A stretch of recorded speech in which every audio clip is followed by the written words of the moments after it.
Hey everybody, my name is Jacob and welcome back to MNM Movies, the channel where we do movie reviews and movie rankings. And today, we are going through the Harry Potter movies because it's popular at the moment. There's a new HBO series coming out. I don't know what it's going to be. Is it necessary? Definitely not, but will it be good? Maybe. Yeah, today we're going to go through the Harry Potter movies. It's a popular topic at the moment, so I may as well read the benefits of it. We're not going to waste your time today. We're going to go through each Harry Potter movie on a tier list. Of course, we love our tier list here on this channel. If you want to see more movie content, there's heaps coming out this year, and I'm reviewing basically all of it. So subscribe right now. Anyway, without further ado, let's begin. We're going in release order. Of course we are. Let's begin with the Philosopher's Stone, also known as the Sorcerer's Stone, because Americans can't do English properly. Yes, so the Philosopher's Stone. What do I have to say about this movie? I will preface that I haven't seen these movies for quite a long time, maybe even a few years. Philosopher's Stone came out quite a while ago, and this one has a lot of good vibes going about it. There's a lot of world building that's done really well. Also, we're not really talking about the books here. I have read the books when I was like 10 and not since, so I'm not really a book reader so much anymore. But anyway, this had some beautiful world building of the Harry Potter world and introduced us to these amazing characters as they go on to be. There are some very basic isms here. The plot isn't that interesting, I will say. We obviously got the mirror where Harry sees his parents. Harry's learning everything as we go. We're basically in his shoes, which is helpful for exploring the world of Harry Potter, the wizarding world. You have Professor Quirrell, obviously, who turns out to be... There's spoilers, obviously. If you haven't watched the Harry Potter movies, then what are you doing? But I will just say that Professor Quirrell turns out to be Voldemort. Yeah, this movie has a lot of fun memories, and, well, it is very, I guess, I don't want to say childish, but, you know, there is an appeal to younger children in this movie, and, you know, it's a greatly told story. I'm going to give it a B tier.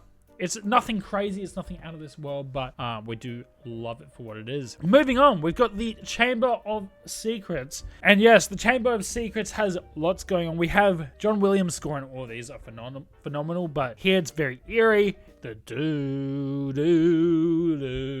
The acting is slightly better. It gets better over time, but slightly better than the first movie, I will say. As well, we have Dobby. Dobby is a highlight in this movie of the comedic moments with the Dursleys. And we have the whole Chamber of Secrets setup, which looks amazing. It still looks great to this day. And the basilisk, of course. There's lots of memorable things in this one. I will say the pacing is probably what lets this one down a little bit. I don't know. I feel like it slows down too much in this movie, but overall, it's an enjoyable ride. Don't you think so? I'm going to go in probably C tier. It's not the craziest thing to ever exist. Chamber of Secrets, definitely not a bad movie, but yeah, I think there's more so nostalgia in this one. Moving on, we've got Harry Potter and the Prisoner of Azkaban, and this one changed the game. Not only is it a more interesting story overall, with compelling plot. We have the whole time sequence, which a lot of people don't like, but I actually didn't mind it in this movie. It made for some interesting set pieces.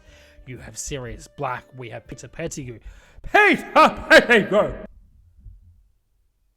That was pretty good. So many iconic scenes, even with Buckbeak. That flying scene's amazing.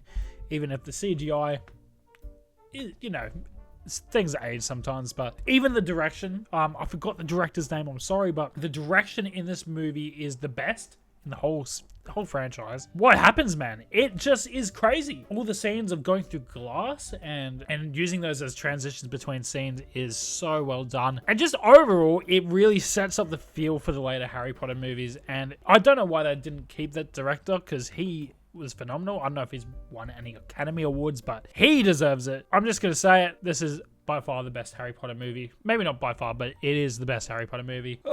Goblet of Fire. Now, Goblet of Fire, a lot of people have a lot of problems because it isn't the best transfer from the book. In fact, it's probably the worst adaptation here, apart from maybe one later one. But Goblet of Fire has some fun moments. You have the Tri-Wizarding Tournament, which is great. I will say the maze scene, they kept a lot out from the book from memory. And the whole sequence between Harry Potter and Voldemort was really good as well. But for some reason, there's some weird things that hold this movie back. The whole Ron not liking Harry sequence was weird, and the dance, there's lots of emphasis on those moments and not on the tournament as much as we'd like to spend there. Everyone's got lots of long hair in this movie. I don't know what happened. everyone forget shavers. Or maybe they were banned this year at Hogwarts, so I guess we won't know. Yeah, I'm gonna probably put this one in DT. It's probably one of the less, or maybe, yeah. You know what? In fact, I'm going to change this. I'm going to change Chamber of Secrets back to B tier, up to B tier, and then we'll put Goblet of Fire down here. Because I don't think it's a bad movie per se. It's just pretty average. Next up, we have The Order of the Phoenix. We have so many memorable things in here. We have the Ministry of Magic. It looks so cool. I think they really translated it well from the book from memory. Voldemort's back. Here you have an amazing fight between him and Dumbledore right at the end. Professor Umbridge is an all-time hateable character, and she's played so well. And yeah, I just think this is a more mature one. You have Sirius Black, of course, dying at the end. I'm going to put this in A tier. I think this is one of the better Harry Potter movies. Half-Blood Prince. What do we think about the Half-Blood Prince? I think this one is probably the weakest Harry Potter movie. I'm going to put in D tier. It's just, well, it's not bad. It's not bad. Like, there's still some fun to be had, of course. This one just seems like a teen romance movie. For a movie where Voldemort is back at full force and everyone knows he's there, you don't see a lot of him, which is really weird. You obviously find out who the Half-Blood Prince was, Snape, at the end. And the whole end sequence, I think, was done okay. I just think it's a very strange movie. You know, it should really be one of the climaxes of the story, and it's just not. So that's why that is in D tier. Moving on, Deathly Hallows Part 1. Now, did they need to do this? They shouldn't have. I don't know what they should have done, but it's clearly just a setup movie for Part 2. Ron and Harry have another fight, but because of the Horcruxes, and they're trying to find the Horcruxes, defeat them, while also on the run from, obviously, Voldemort. I don't think it was done bad. I just think it doesn't pay off.